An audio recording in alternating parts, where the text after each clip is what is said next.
Welcome to Sweet Life Beat Life. We hope this video helps. In this video, I will show how to make stock fish stew. Soak the stock fish in cold water for 8 hours, changing water twice to remove excess salt. While soaking, chop onions, tomatoes, peppers, and prepare palm oil and broth ingredients. Save any soaking liquid and use it sparingly in the soup base.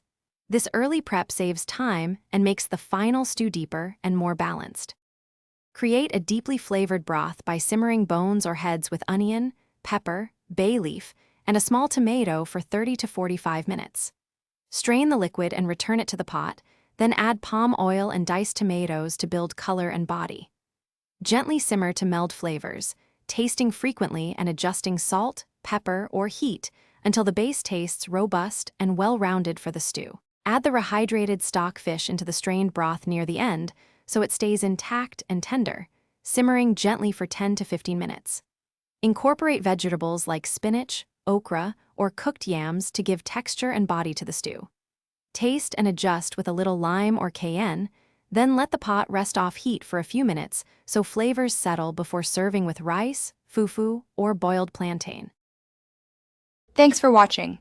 Consider subscribing if we helped you.